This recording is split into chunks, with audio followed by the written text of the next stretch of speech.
Teman-teman, saat teduh kita edisi 13 ini, Kitab Keluaran pasal 7 ayat 14 sampai dengan 25, dimulailah peperangan yang sesungguhnya. Ya, Tuhan menimpakan tulah pertama, air berubah menjadi darah. Air adalah sumber kehidupan, tetapi apa yang menjadi sumber kehidupan kini menjadi sesuatu yang menyusahkan.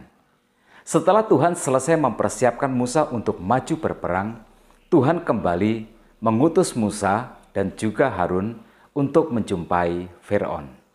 Tetapi tidak di istananya, melainkan di tepi sungai Nil.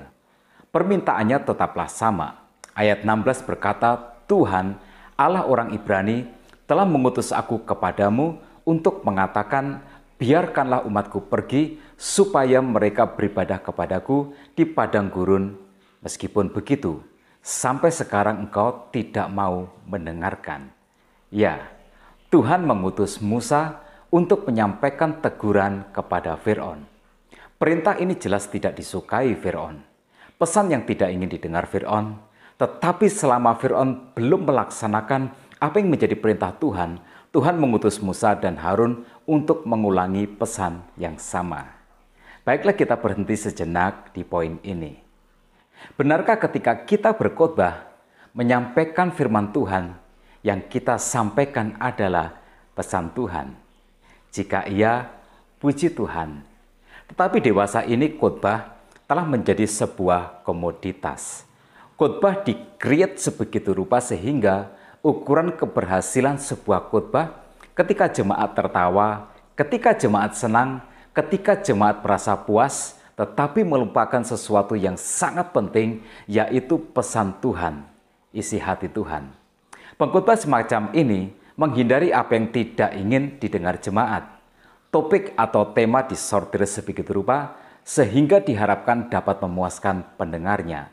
Tetapi Tuhan ingin Musa menyampaikan pesan yang sama, pesan yang ditolak oleh Firaun, pesan yang sama sekali tidak ingin didengarnya, pesan yang membuatnya tidak happy, dan Musa taat. Musa dan Harun taat. Bahkan di dalam ayat yang ke-17 dan 18, Tuhan meminta Musa dan Harun menyampaikan ancaman. Begini firman Tuhan, dari hal yang berikut akan kau ketahui bahwa akulah Tuhan. Lihat, dengan tongkat yang di tanganku ini, akan kupukul air yang di sungai Nil, dan air itu akan berubah menjadi darah. Dan ikan yang dalam sungai Nil akan mati.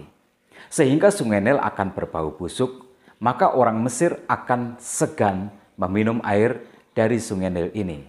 Ya, Tuhan ingin Musa dan Harun juga menyampaikan ancaman hukuman jika Firaun menolak menaati Tuhan melepaskan bangsa Israel dari perbudakan Mesir.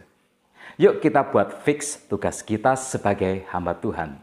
Tugas hamba Tuhan adalah menyampaikan teguran jika umat bersalah. Dan dengan begitu kita membimbing mereka kepada keselamatan. Dalam tulah yang pertama ini, mengapa Tuhan mengubah air menjadi darah? Bukan hanya sungai Nil, tetapi seluruh air di tanah Mesir. Seperti yang diceritakan di dalam ayat 20 dan 21. Demikianlah Musa dan Harun berbuat seperti yang difirmankan Tuhan. Diangkatnya tongkat itu dan dipukulkannya kepada air yang di sungai Nil di depan mata Firaun dan pegawai-pegawainya, maka seluruh air yang di sungai Nil berubah menjadi darah. Matilah ikan di sungai Nil sehingga sungai Nil itu berbau busuk, dan orang Mesir tidak dapat meminum air dari sungai Nil, dan di seluruh tanah Mesir ada darah. Teman-teman, masyarakat Mesir adalah masyarakat yang politeistik. Artinya, mereka menyembah banyak dewa. Dewa yang banyak itu diyakini menjadi sumber kekuatan dan penghidupan Mesir. Sungai Nil sendiri memiliki 10 dewa sebagai penjaga sungai itu. Ikan-ikan yang hidup di sungai Nil dijaga oleh 2 dewi. Dewi Hathor dan Dewi Neit, yaitu dewi perang. Dewi perang yang menjaga sungai Nil. Neit adalah ibu dari dewa Sobek, dewa yang jahat dengan kepala yang berbentuk buaya. Jadi ketika Firaun memerintahkan bayi laki-laki Ibrani dibuang ke Sungai Nil, itu sebenarnya dimaksudkan sebagai persembahan Firaun kepada dewa Sobek. Lalu ada Apepi, dewa buaya, Isis, dua Mutef, yaitu dewa yang menjaga perut bagian dalam orang mati, dan masih ada Dewi Toret, dewa Gnum, Sati, Hapi, dan juga Orisis. Jadi ketika Tuhan menimpakan tulah air menjadi darah di Sungai Nil dan semua air di Mesir, Tuhan mengumumkan kekalahan 10 dewa Mesir yang paling dipuja. Jadi ketika Tuhan berfirman kepada Firaun melalui Musa bahwa dari hal yang berikut akan kau ketahui bahwa akulah Tuhan, arti perkataan itu adalah bukan supaya Firaun memperoleh pengetahuan tentang Tuhan yang menyelamatkan, tetapi Allah akan dimuliakan melalui kekalahan Firaun. Melalui kekalahannya, Firaun akan mengenal Allah Israel yang perkasa. Tetapi ketika Musa dan Harun melakukan mukjizat dengan tongkatnya, memukul air Sungai Nil menjadi darah, dan para ahli Mesir juga melakukan hal yang sama, dengan ilmu mantra mereka membuat air menjadi darah, sehingga itu membuat Firaun mengeraskan hatinya, menolak untuk mendengarkan perintah Tuhan, melepaskan bangsa Israel dari perbudakan Mesir. Ini maknanya.